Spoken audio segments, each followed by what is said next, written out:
ஆக்டரும் stand up காமெடியனுமான Karthik Kumar அவர்களோட recent issue ரொம்ப வைரலா பேசப்பட்டுக்கிட்டு வந்த நிலைமையில அவரோட ரெண்டாவது மனைவி ஆக்ட்ரஸ் அமிர்தா ஸ்ரீனிவாசன் சிங்கர் சுசித்ராக்கு பதிலடி கொடுக்கிற வகையில ரீசெண்டா மைரா போச்சுன்ற வார்த்தையை யூஸ் பண்ணி பேசியிருக்காங்க. ஆக்சுவலா கடந்த சில நாட்களாவே சிங்கர் சுசித்ராவோட இன்டர்வியூஸ் தான் வைரலா பேசப்பட்டுக்கிட்டு வருது. அதுலயும் அவங்க கோலிவுட் இண்டஸ்ட்ரியை பத்தி பேசிக்கிட்டு வர சில விஷயங்கள்லாம் பரபரப்பு ஏற்படுத்திக்கிட்டு வருது. அதுலயும் முக்கியமா ஆக்டர் தனுஷ், ஆக்ட்ரஸ் த்ரிஷா, ஆண்ட்ரியா, பைல்வான் ரங்கநாதன், தன்னோட முன்னாள் கணவர் கார்த்திக் குமார்னு இப்படி இவங்க பண்ண எல்லா விஷயங்களையும் அடுக்கடுக்கா போட்டு உடச்சுக்கிட்டு வராங்க. குறிப்பா தன்னோட முன்னாள் கணவர் கார்த்திக் குமார் ஒரு கேன்னு சொன்னது பலரையும் திரும்பி பார்க்க வச்சிருந்தது.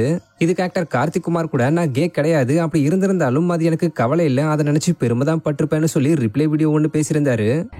If I was homosexual, no, I would not be ashamed of being a homosexual. I would be very, very proud to be any kind of sexual on the gigantically glorious spectrum of sexuality that exists out there.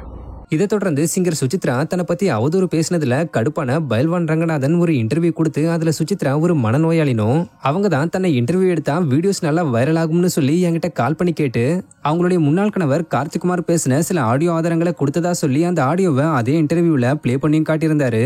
But அதுல காட்டப்படாத ஒரு audio எப்படியோ league ஆகி social media ஃபுல்லா viral ஆகி இருந்தது.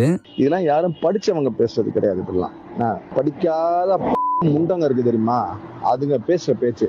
இந்த ஆடியோல கார்த்திக் குமார் பட்டியலின பெண்களை ரொம்ப இழிவா பேசியிருக்காரு, சோ அவரை கைது பண்ணுங்கன்னு சொல்லி பலரும் தங்களுடைய கண்டனங்களை தெரிவிச்சுக்கிட்டு வந்துகிட்டு இருந்தாங்க. இந்த ஒரு இஷ்யூக்கு ரெஸ்பான்ஸ் பண்ற வகையில ஆக்டர் கார்த்திக் குமார் வீடியோ ஒன்னு வெளியிட்டு அது என்னோட வாய்ஸ் கிடையாது, நான் அப்படி பேசவே மாட்டேன், நீங்க எதை நம்புறீங்களோ நம்புங்கன்னு சொல்லியிருந்தாரு. That's not my voice. I never said those words. I don't even talk like that. இதை தொடர்ந்து இந்த ஆடியோ ரெக்கார்டை பத்தி போலீஸ் கம்ப்ளைண்ட்டும் கொடுத்திருந்தாரு. அந்த ஆடியோ நோட்ல தரக்குறவா மரியாதை இல்லாம பேசினது யாரு, அதுக்கான இன்வெஸ்டிகேஷன் ஆரம்பிச்சாச்சு. நானும் என்னோட கேஸை ஃபைல் பண்ணியாச்சு. I want to find out who that is. இந்த ஒரு நிலையில ஆக்டர் கார்த்திக் குமாரோட ரெண்டாவது மனைவியும் ஆக்ட்ரஸுமான அமிர்தா ஸ்ரீனிவாசன் கார்த்திக் குமார் சம்பந்தப்பட்ட இஷ்யூக்கு ரியாக்ட் பண்ணிருக்காங்க.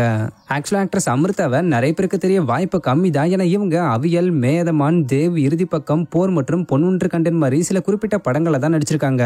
சுச்சிலிக்ஸ் இஷ்யூக்கு அப்புறம் ஆக்டர் கார்த்திக் குமார் சிங்கர் சுசித்ராவை டிவோர்ஸ் பண்ணிட்டு 2021 ஆக்ட்ரஸ் அமிர்தாவை மேரேஜ் பண்ணிருக்காரு. இந்த நிலையில ஆக்ட்ரஸ் அமிர்தா தன்னோட இன்ஸ்டாகிராம் பேஜ்ல ஒரு போட்டோவை ஷேர் பண்ணி கேப்ஷன்ல வாழ்க்கை ரொம்ப ரொம்ப சின்னதுதான், அதனால சும்மா எல்லாத்தையும் வாக்குவாதம் பண்ணிக்கிட்டு இருக்காதீங்க, ஜஸ்ட் மைரா போச்சுன்னு சொல்லிட்டு நகர்ந்து போய்கிட்டே இருங்க, ஹாய் மை லவ் கார்த்திக்னு மென்ஷன் பண்ணிருக்காங்க. இது மூலமா சிங்கர் சுசித்ராக்கு பதிலடி கொடுத்தது மட்டும் இல்லாம தன்னோட கணவர் கார்த்திக்கு சப்போர்ட் பண்ணி மோட்டிவேட் பண்ற வகையில பேசியிருக்காங்க.